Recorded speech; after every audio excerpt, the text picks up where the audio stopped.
on to the next talk. The next talk is by Sahishnu Bhattacharyya ji. He's a very rigorous scholar, Sahishnu Bhattacharyya ji. I invited him, looking at wonderful papers by him on very important topics. His present topic is Brahmanism and the continued Western imperialism of categories. Thank you. First of all, I thank you for inviting me to speak here. And thank you very much for your very kind words of introduction. I hope I can do justice to them.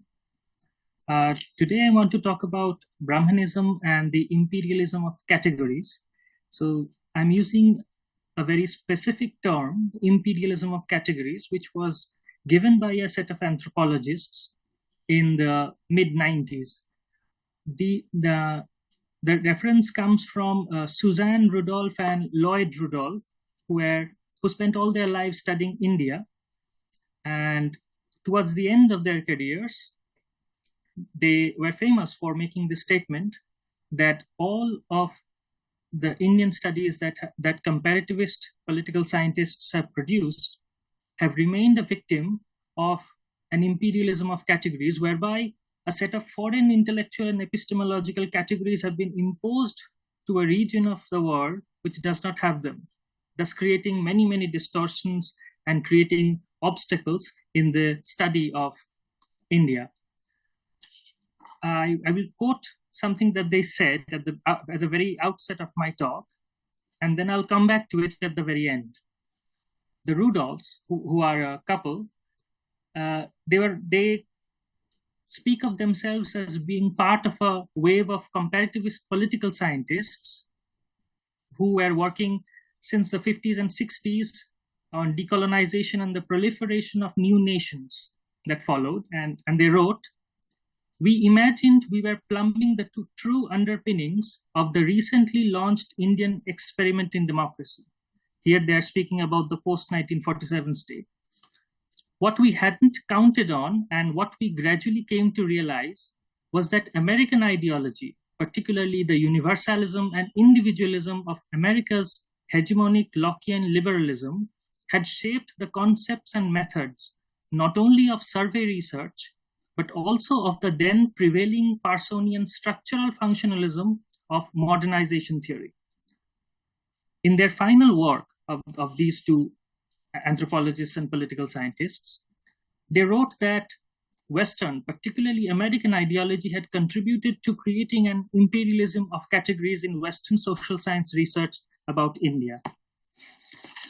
These texts are often taught in social science courses in India as a way of warning about what should not happen. So ideally, scholars are trained to be aware of these imperialism of categories.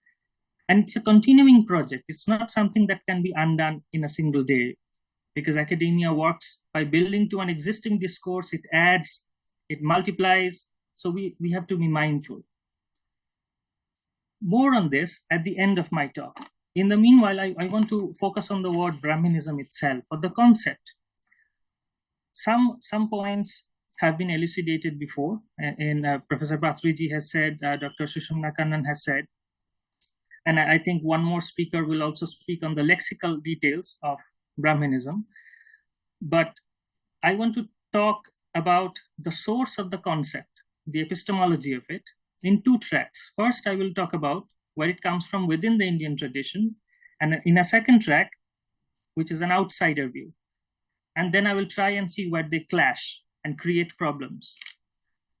If we look at the insider view first, we have to look at the Brahmanism and where it occurs in India, in the oldest text. Now, if you look at the Veda, of course, we have Brahman, but it does not mean the same thing that we mean today.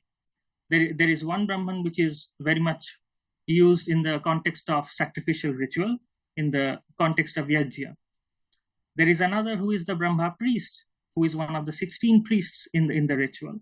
And there is another, that is the Upasya of the Vedantins, that is the Brahman, more philosophical kind. Apart from that, The term Brahmana, as someone who is the Brahman in the modern hereditary sense, does not quite occur in the Ved. The Ved uses a different term. The Ved uses Arshaya, descendant of a rishi. It reserves the use of Brahmana for something else. But beyond this, there is a certain very strange passage in the Shatapatha Brahmana, which comes in the 11th Kanda, in the fifth Adhyaya, in the 7th Brahmana, where we can see one of the first usages of the term Brahmanya. Brahmanya. That is a word that occurs in the Shatapatha Brahmana. And here, and there, it is in a specific context. Now, if we look at the Smritis, the Dharma Shastras, we know about the 6 dharmas, the 6 duties of a Brahmana. We know Adhyan Adhyapana, Yajan Yajan, and Dan Pratigrahan. We know these 6. But before these reached these classical 6 forms, there was another Chatur Dharma before. And that is where this Shatapatha Brahmana comes in. It talks about the 4 dharmas of the Brahmin, of which are Brahmanya, Pratirupacharya, Yasha, and Lokapakti. Now, interestingly, if one tries to read the translation from Julius Egeling, he writes Brahmanya means Brahmanical descent. So, which means in his time, the Indologists of that generation read that word, Brahmanya, and what came to their mind was ethnicity, descent, blood. 19th and 20th century Europe gives us the clues as to why German Indologists would jump to race and ethnicity. But if we go to Sayanacharya's Bhashya and look at that passage and see what Brahmanya means, he glosses it with a simple word and says, Brahmana bhavam iti. Now that obviously tells us that has nothing to do with jati, nothing to do with birth, ethnicity, or race. He's talking about a bhav, something completely different. In this context of the Shatapatha Brahmana, where he talks about the Chatur Dharma of the Brahmana, the Brahmana is imagined as a special community. A certain privilege is indeed given to the Brahmana. But this privilege is of a strange kind. 4 dharmas, it is said, are the purview of the Brahmana. He pursues Brahmanya, Brahmana Bhavam. He Pratirupacharya, he practices exemplary conduct. He leads by example, an acharya, so to speak. Yasha, he is known for kirtis, for good deeds. And Lokapakti, he dedicates himself to the betterment of society. He teaches, he guides, he uplifts. And at the same time, these 4 dharmas have a complementary set of privileges that the Brahmin must receive from society. That is, there is a sort of transactional thing. The society gives the Brahmin this high privilege. And in return, society gives him 4 things: Archana, Dan, Ajayata, and Avadhyata. Archana is the respect and reverence. Dan is generosity. Ajayata, in this context, it means that he was not taxed. He was not subject to taxation from the king. And Avadhyata, as we know from the other word Brahmahatya, that he is not easily given over to capital punishment. So there is a certain duties and privileges bundled together in the eyes of the Shatapatha Brahmana, that if we are giving the Brahmin so much respect and privilege, he also has some duties. Birth alone is not enough.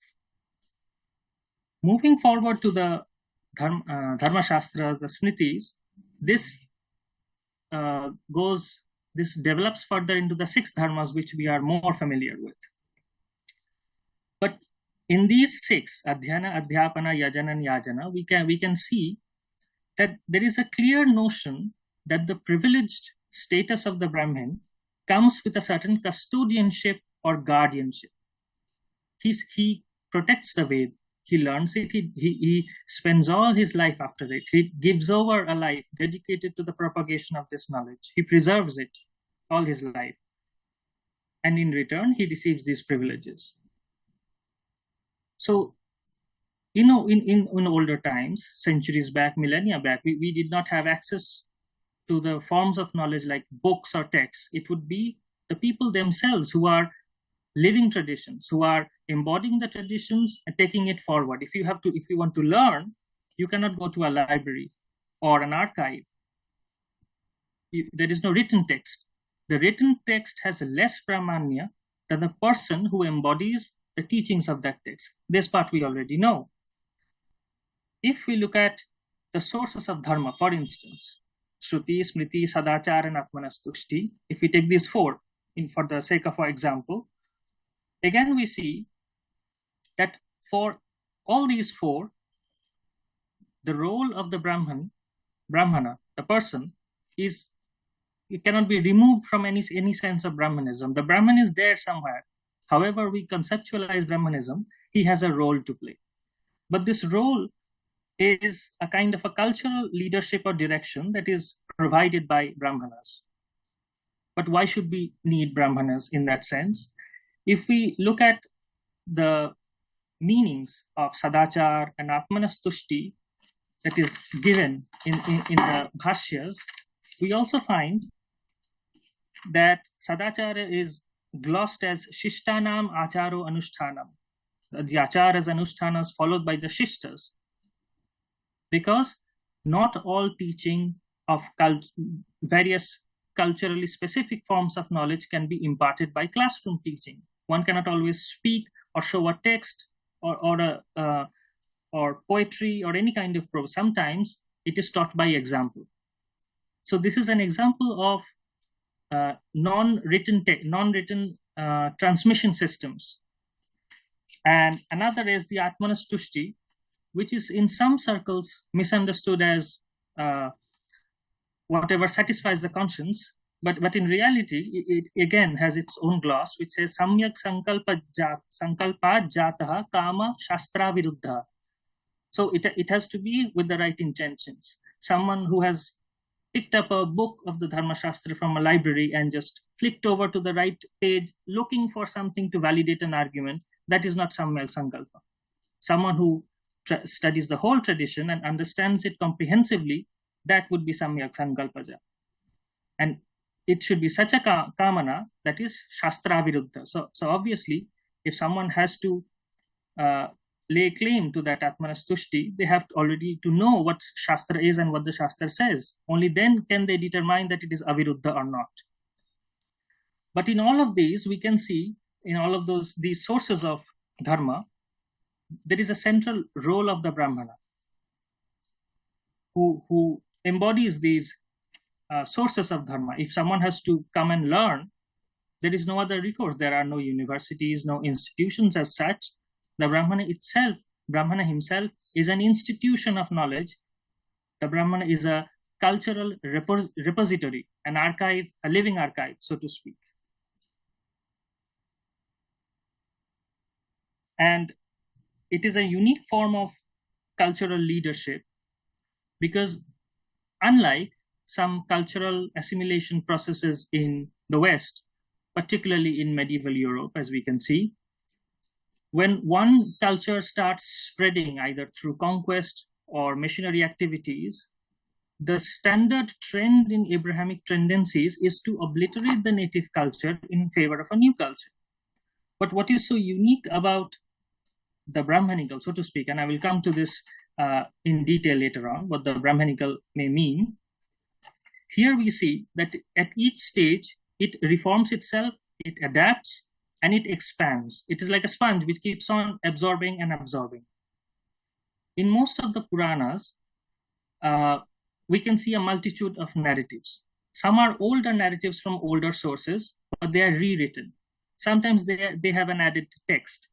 To take an example, in the Kalika Purana, there is a famous episode, which we all know, that there is a Daksha Yajna. We know that, we know the story, we know where it begins and we know how it ends. But in the Kalika Purana, because in the original story, Daksha is kind of a villain there.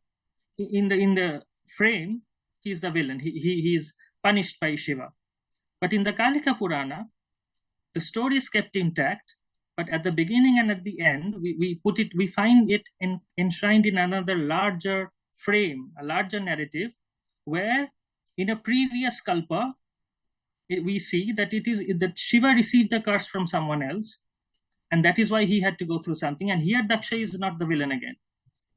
So through these adaptable frames, adaptable narratives, we can see that the same tradition keeps on absorbing newer ideas, newer takes, newer opinions, and legitimizes newer cultural forms of practice and knowledge.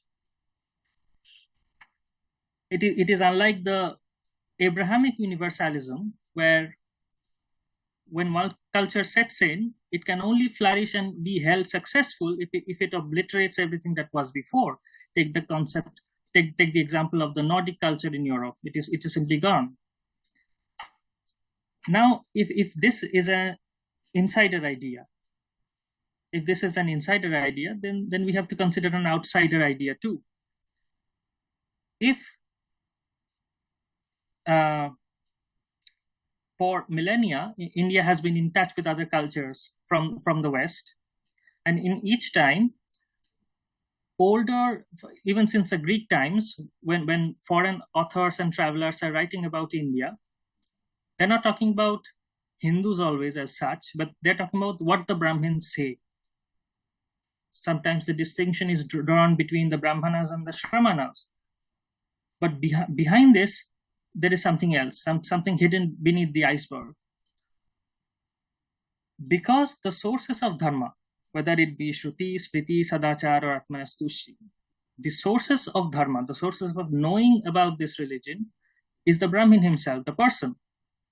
So the entire religion itself, when it is expressing itself to cultural outsiders, it is doing so through what the Brahmins say. Even in Indological texts up to 150 years back, even 100 years back, the term Brahmanical does not have a negative pejorative sense as it has today. It simply means, as Professor Pathurji said at the beginning, it is often a placeholder word for Vedic. By saying this is Brahmanical, it is what the Brahmins say and profess and praise. It is a way of distinguishing it from Avaidika or Anarya forms, which later, of course, have become part of Hinduism, become part of the greater Sanatana Dharma tradition. But for the sake of academic or intellectual categorization, we call this Brahmanical because it can be traced to the Ved. We can point out and say this is where it comes from. But then, if we keep on looking at the outsider view, problems start emerging. Now, throughout colonialism, knowledge about India has existed from pre-colonial times, but the difference from the colonial times, from when the project of Indology started, is that this knowledge about India started having a formal structure. It was a formal system, which means a certain order was imposed on it. In order to be knowledge, it had to be spoken of by someone. It was always colonial Indologists speaking about or gathering information about or creating guidebooks to rule the natives. So whatever categories were created, let us even say the famous volumes of H. Risley, The Tribes and Castes of Bengal, and other volumes, all these categories, all these concepts in the way of divisioning Indian people, Indian castes, Indian tribes, these had a motive.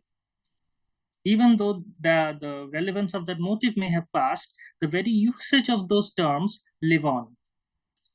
To take another example of what Professor Pathurji said, consider the use of the word Dravidian. Even if it was not used in the current sense by people from India, now it is used, but unbeknownst, all the prejudices and the motives are still there, even we don't realize it. They become part of that discourse itself, of that ordering system. This problem becomes magnified when we are talking about comparative social sciences. Now, when it comes to studying cultures who are not our own, and when I say we, I am placing myself hypothetically in the West and thinking in terms of colonial anthropologists, that suddenly I have to study other cultures who look different from me, who do different things, say different things, wear different things. So the only way to create actionable knowledge, to create knowledge that can be relied upon, I have to compare. I have to compare them with what I am. But when it is done in colonial times, it has also a motive there. It embeds a cultural prejudice. If someone is different from me, then obviously I prefer what I do myself and I dismiss it. So their own culture, the culture of a colonizer, is pitted against the culture of others. How is it identified? How is this knowledge created? It is identified by difference, not by similarity. And which is why this kind of bundled discourse tends to become so antagonistic, is because the whole premise of that knowledge stands on the edifice of what is different. How are you different from me? When we say these are the same things, we also do it, you also do it, we just use a separate name. That is a cause for joy. That is a cause for finding solidarity and sympathy. But that was never the colonial project. That is to only identify in what ways are we different. And this, of course, as I said, transfers cultural prejudices. So if we look about it, if we think about modernity in those terms and think about equality, fraternity, and liberty, which I think were cited before in the context of Ambedkar before, these three are actually conditioned, if we think about it, especially when we talk about comparative social sciences. It is equality insofar as we imagine or study other cultures from a place of fictional equality. We don't have real equality anywhere in the world, but we believe, we ascribe to these principles, equality before law. The core premise of liberalism is that we are all individuals. It does not acknowledge any groups, any traditions, any hierarchies, any generational or ancestrally inherited traditions, or any knowledge forms. The beginning and the end of all of the ethos of individualism is ethos of liberalism is individuals. There are no collectives. So which means that any society which does have any form of hierarchy is automatically seen as bad. So part of the usage of the adjective Brahmanical is also to indicate that there are structures of tradition, whether it is parampara based or family based, in whichever ways, it is a way of criticizing. As the speaker before me, Arvindji, took a good example, that when we talk about Brahmanical patriarchy or any other thing, so Sasmatilya comes down. But suddenly when you talk about Brahmanical virtues, and there's a question mark, is that a bad thing? And then it forces us to think. It forces us to move out of the unconsciousness of knowledge. So in this situation, we talk about an equal society, but only insofar as they are unintelligible to us. The equality of modern liberalism is such an equality that does not choose equality because of its own merits. Even if we look at the best examples of liberal societies, we will find that there are forms of inequality, forms of hierarchy. I should not use the word inequality, I should use hierarchy. When we go to an university, there is a hierarchy system. In any society, we acknowledge seniors and juniors. Everywhere we go, there is hierarchy. But just because there is hierarchy does not mean there is eo ipso, there's automatically a discrimination or oppression going on, or any exploitation of any kind. But in post-colonial contexts, when we find that we are using the epistemological apparatus of the colonizer in post-colonial discourse to analyze a previously colonized society, that's what the problem occurs. The second that is suited in modern liberalism is fraternity. But again, that is conditional, even though we do not talk about it. Fraternity, frater, or bhratri. You are a frater, you are a brother only as so far as you believe what we believe. If you are not, then you are inimical to fraternity. And the same for liberty. Liberty is also limited, but not enough to be different. There is a liberty as long as we aspire to the same things, not the liberty to be different, the liberty necessarily to be same.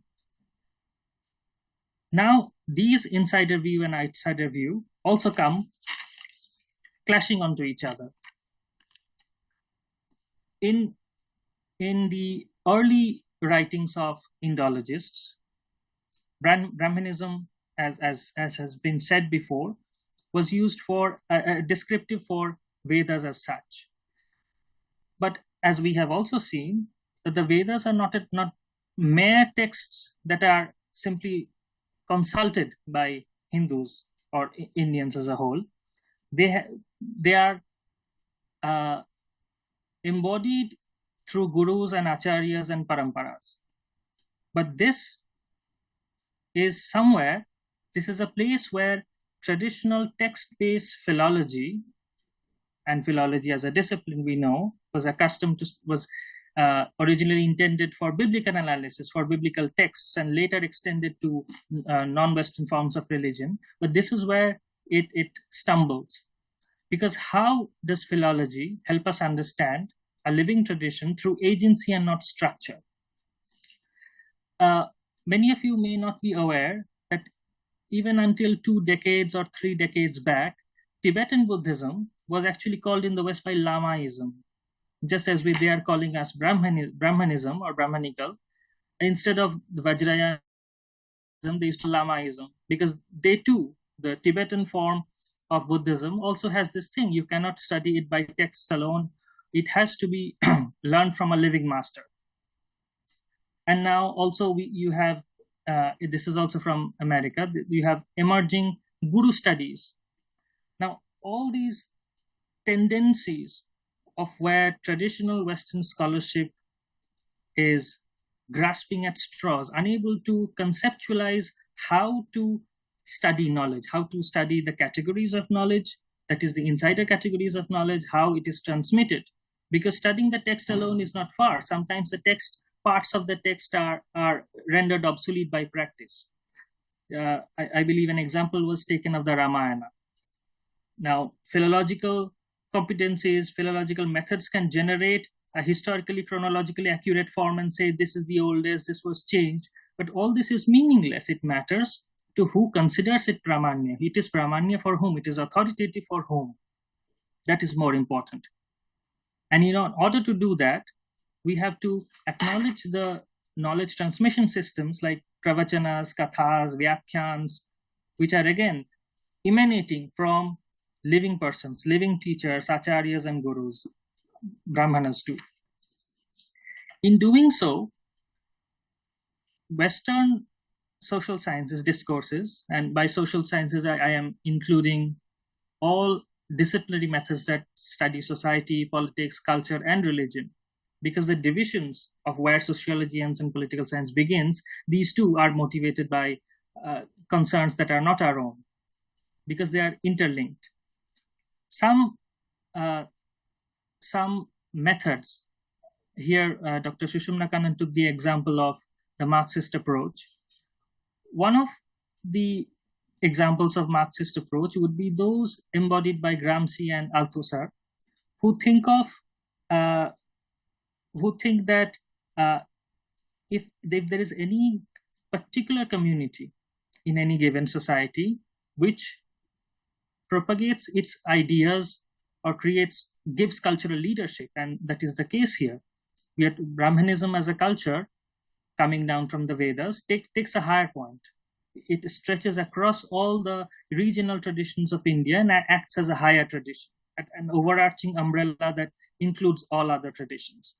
But for thinkers such as Gramsci, who we have to remember are speaking originally, they were not speaking about India. They were speaking about the Europe of their times. And it is only later thinkers who have unthinkingly, rather, unreflectively used those methods to apply to India, whereas they should not have applied.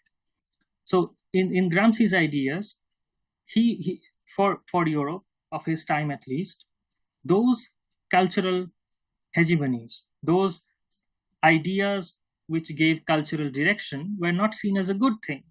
For him, it was a form of cultural domination. It was a form of cultural exploitation, which would be that such culture, such high culture is always a culture of the ruling classes, and this is something that has to be dismantled. That is the only way that the modern West, modern political West in particular, deals with hierarchy, because it sees any form of hierarchy as inimical to its own existence. Compared to that, not compared to that, following up on that, if you look at Louis Althusser, another neo-Marxist thinker, he has this famous concept of ideological state apparatus, where certain institutions like the religion, education like universities, and including the family are part of ideological apparatuses. In other words, you cannot trust any form of religion. You cannot trust the universities. You cannot trust your own family. They are not valid sources of knowledge. It is only when we look at these forms of European and Western thinking that we begin to realize what Brahmanism is for them. In Brahmanism, there is a stress on harmony. There is a stress on the sources of knowledge that come from parents, extended family, gurus. It is decentralized. It doesn't come from the top. It doesn't come from the state and then chiefs, overlords, or anything like that. It starts from home. It goes the other way around. It acknowledges the achara of the gram, it acknowledges the deshachar, and then it moves ahead. These are points where what Brahmanism is to Indians and how Brahmanism is perceived by others who are unfamiliar with it. This is where the clash starts taking concrete manifestation and creates distorted views. Now, there's something else to be realized when we are talking about Brahmanism as a descriptive label, is if we think about if you take stock of how many encyclopedias are written of Hinduism, how many guidebooks, how many textbooks, we will find that most of these are not actually published in India, which brings us back to the colonial origins of the study of religion itself. It exists to make Indian practices intelligible to a different world. When we write a journal article, when we write a book chapter, when we write an encyclopedia article, we write it in English, we are explaining it. But to whom? Most of the people we are describing would not need that explanation. That explains why we do not always need so many encyclopedias for the Hindus themselves. They have been learning it since they were a toddler.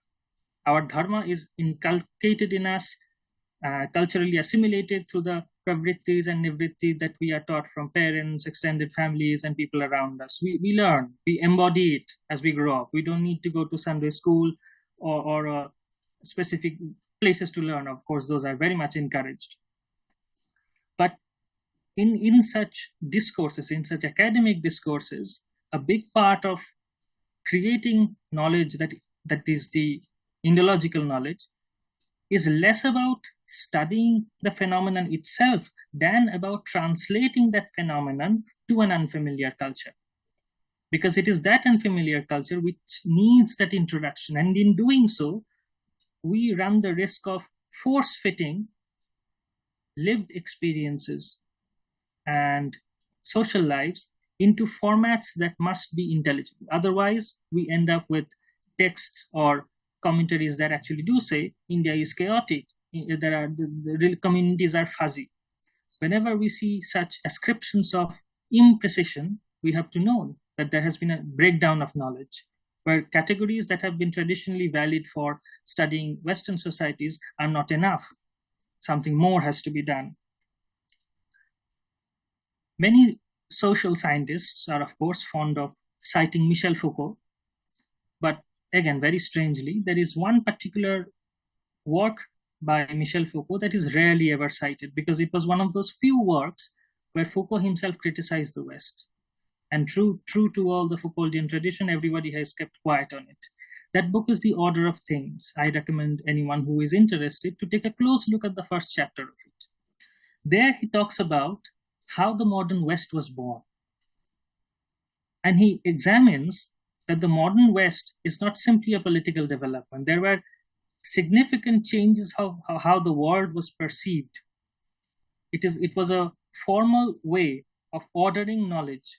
He says that many knowledge existed back in 15th century Europe too, but something new happened. Something new that happened that you could not undo anymore. He spoke of a positive unconsciousness. I say that within quotes, a positive unconsciousness of knowledge, and which I think is very much important to understand what is going on here in Indology. A positive unconsciousness means there is a part of the knowledge discourse that is unconscious, that the very scientist or scholar who is contributing to it is not aware of it. It's there, he's not talking about it. But why is it positive? because it is still productive. It is giving something. Something may yet be learned from it. I think of one speaker spoke previously of Sheldon Pollock, of how you can cite a lot of work by him and then refuse to cite or consult any other evidence. In other words, you would end up making the writings of Sheldon Pollock as Shruti. It's not challenged. It is accepted as canon. It will still be academically valid knowledge, and yet it goes on. So this is a kind of the positive unconsciousness of knowledge, which has to be questioned and kept in conscious view. We cannot forcibly eliminate it, but the maximum that we can do, and perhaps we should do, is to make it conscious, bring it out of the darkness. And as for the ordering of knowledge, the creation of specific patterns that create or impose a meaning, which may not be the meaning that the people themselves have, of whichever culture we are describing. They may not have that meaning. For instance, if we consider Wendy Doniger's and other comparisons of the Shivlinga with the penis. Now, no Shiva worshipper that I know looks at it in that way. But there lies the difference. Because someone is using a different kind of lens, the knowledge that you produce, if you can call it knowledge, makes sense to them, but it makes no sense to the people who belong to that culture, which raises the question as to the inherent power hierarchies within knowledge itself. Is it knowledge still? Maybe it is misinterpreted and it makes sense to someone else, but it does not make sense to the people who are part of it. What would be an example of this breakdown if the situation were reversed? I am going to take a small example. Let us say we are talking about the Christian ritual of the Eucharist, that is the Mass, where the priest holds up the piece of bread, which symbolizes the body of Christ, and the chalice of wine represents the blood of Christ. Now, it is a reenactment of the Last Supper, where Christ said that instead of the lamb, he does not say this in the Bible, but this is part of Judaic ritual, that there was a lamb sacrificed to the Judaic god, and the blood to be spilled, and the flesh had to be roasted and eaten. So Jesus challenges that, and he says, I am the Lamb of God. There are still Christian hymns which sing of Agnus Dei, in which in Latin means the Lamb of God. So he gives his own life. He replaces himself mystically as that sacrificial lamb, and he breaks bread and wine with all his followers, those who believe in him, and he says, this is my body and this is my blood. And then he asks them to partake of it. They eat it and drink it, and the essence of Christ is in their bodies. Now, if someone were to compare this with cannibalism, because this is the ritual that is enacted again and again in Christian Mass, the bread being the body and the wine being the blood of Christ. Now, we could, in theory, compare it with a form of cannibalism. Now, there are some tribes who would eat heroes, I believe, if I remember correctly. They would eat the bodies of their heroes, believing that some form of that heroism would remain within them. Now, in theory, one could compare that by partaking of the flesh and blood of Christ, we take and imbibe a bit of his spiritual essence. But of course, this would not be regarded as valid knowledge, because it would be ludicrous, it would be absurd. So this tells us that this is a form of knowledge. This is not the right order. This is an alien order which has been imposed, someone who is not looking at it with the right eyes. This is the same thing that keeps on happening with Indology. In the end, what we have to remember is that our struggle here is not with modernity itself. We're not saying that this religion is way too old. The Brahmanical beliefs and practices, these do not belong to modernity and not always compatible. The question or the debate should not go there. Our problem is with the modern forms of knowledge, the modern orders of knowledge, the ordering on the patterns that are imposed on Indian religions that make it impossible to understand, that create a crack in the margin. So it makes it intelligible to outsiders, but makes no sense to insiders.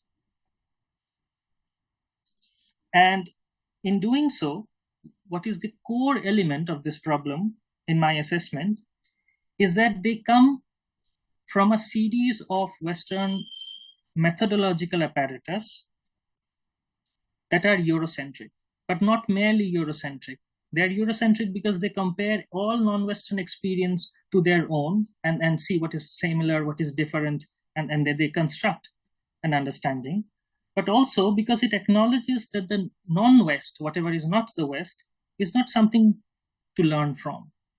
In other words, when we find a project of European Indology writing a book on Hinduism, what is it really about? It is simply a description. It is simply, there is a land there, they have these religions, this is what you learn. But is there something to learn from? Can we learn something from them? That is the problem of the modern liberal project, is that it does not admit that there is something to be learned of. It thinks of itself as the best form of society and belief that is possible. We can study others, but there's nothing to learn. We know the best already. Unless this form of intellectual arrogance is questioned, we cannot really form productive knowledge.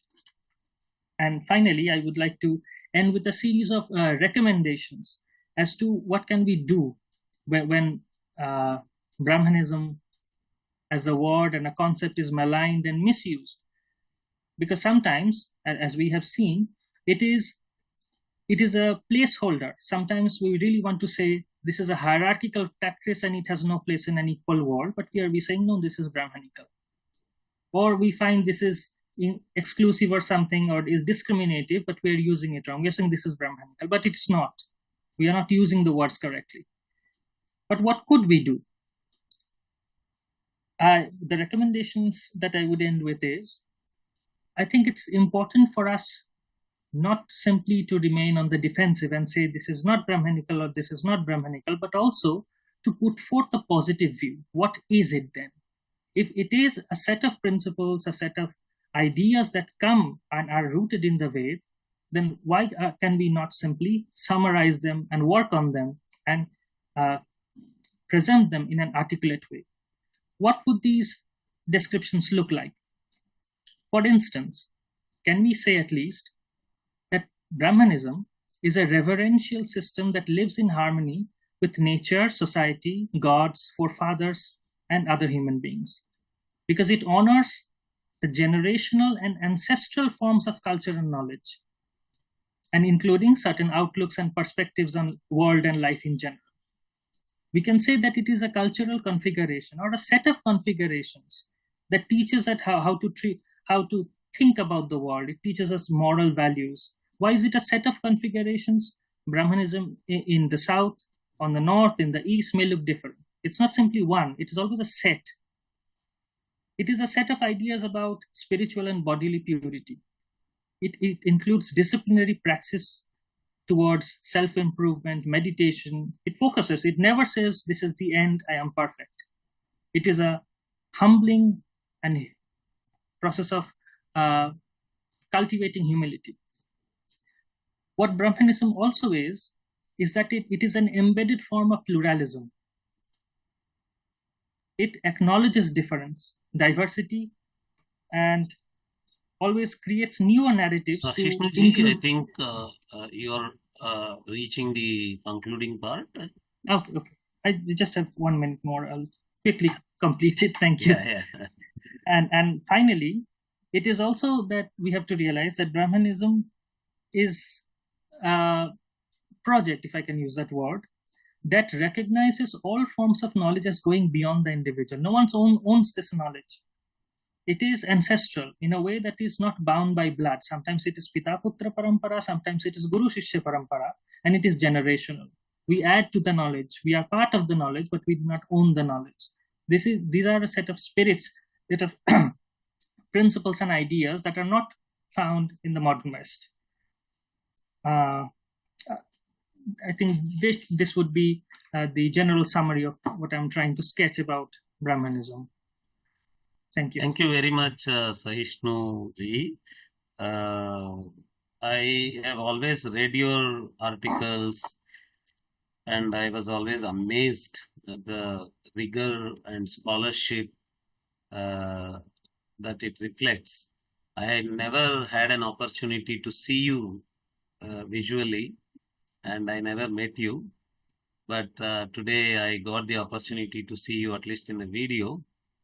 Uh, I uh, developed my uh, love for you multiplied manifold after watching you, listening to you, your uh, presentation, your talk, and you are so young.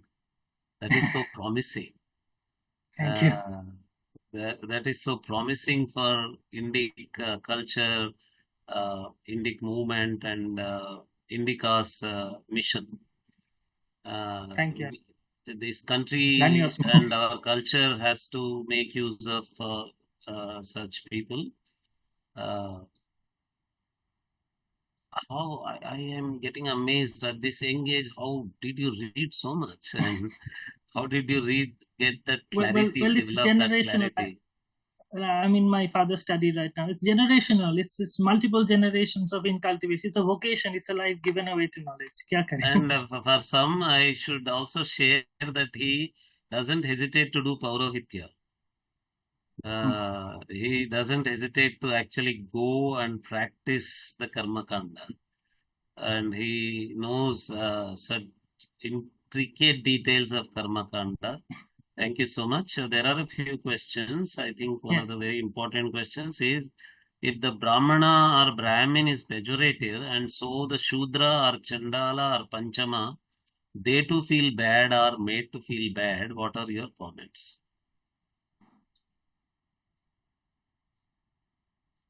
Yes, this is a good question. Uh, I often get these questions.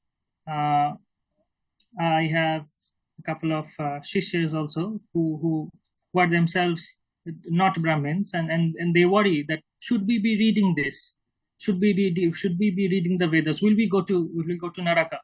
So I tell to them, here is a book, you start. These prescriptions that Shudras should not do this or Shudras should not do this, in my view, of course, others will have their own views. In my view, these were written at a time, long back, at least 1500 years ago, when Shudra communities were not yet into the Brahmanical fold. They represented cultural outsiders. So for them, it was not a thing. But today we have all already been assimilated. We cannot really say that the Shudra is not Brahmanical anymore. So my advice to anyone who says that Shudra is used pejoratively, I would say you should not take it that way. It used to refer to a cultural outsider. It should not now be taken as a jati sense. Sitting in Bengal, I can attest that there are many people of Brahmin birth who do not do justice to their vocation, and there are many who are not of Brahmin birth but do great justice to their Brahmanical tradition. We have to exercise our rights here and give the knowledge where it is due. And to Dr. V. Sai Kumar, let me also pitch myself into this question. We are talking about the word Brahmin, an English word that is used in a pejorative sense during the colonial times by the colonial people and the Indians who got influenced by that thinking. And what you are bringing in is the use of the words like Shudra or Chandala or Panchama in pre-colonial times also. Even in pre-colonial times, probably the words Shudra or Chandala or Panchama have got pejorative usage in certain contexts. And definitely such usage would be as offending as the word Brahmin by the colonial and colonially affected Indians, definitely. But what we have to remember is today we are in a situation where there are no privacies for communities. Uh, Everything has become public and privacies of communities are completely lost.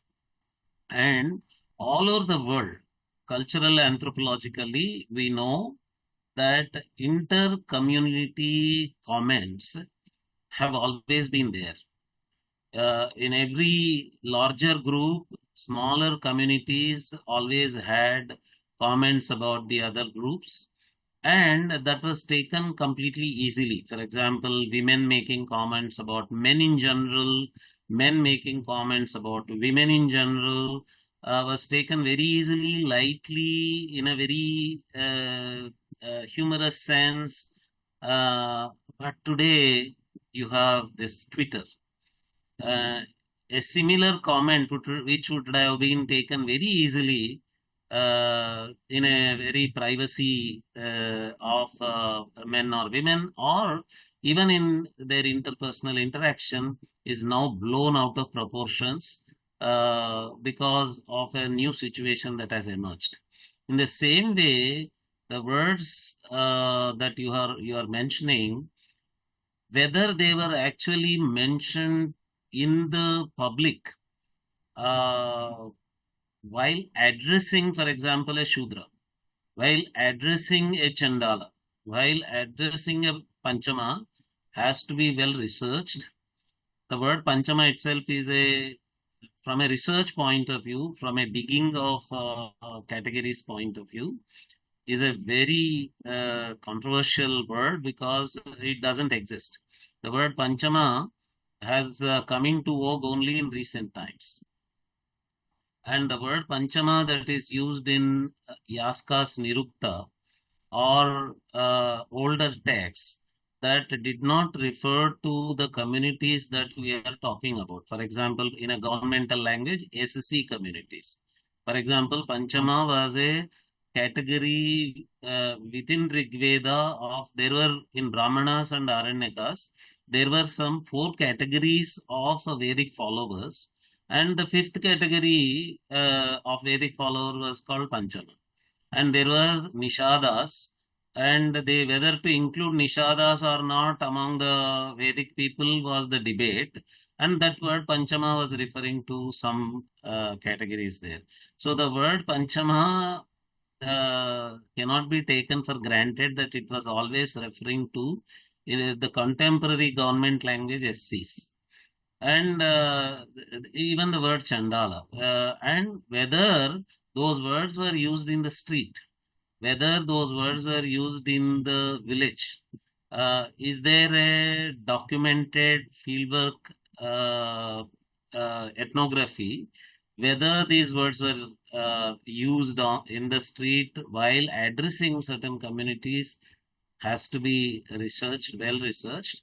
But certainly, when this kind of literature gets documented in certain, say, Sanskrit works or Pali works, Pali works, are you surprised? Yes, they were documented in Pali works also, in Buddhist Pali works. So when now everything becomes accessible to all, definitely they become offending words, and there has to be definitely Indica will take it up. Indica, I am promising you, Indica itself will take up a project of how to work on avoiding such pejorative usages in public by Bharatiyas, by Hindus, and how to change the semantics of such offensive vocabulary from Sanskrit being used in public by zealous supremacist Twitterati. These are Twitterati. They are not serious scholars. They are not any practicing Hindus. They are not practicing Brahmins. They are funny Twitterati, and there is no way to control Twitterati, but we can at least create a good understanding among general Bharatiyas that a certain vocabulary is offensive, it cannot be used, and we have to educate people about politeness, decency in public communication, public discourse. Let us take it up. Thank you.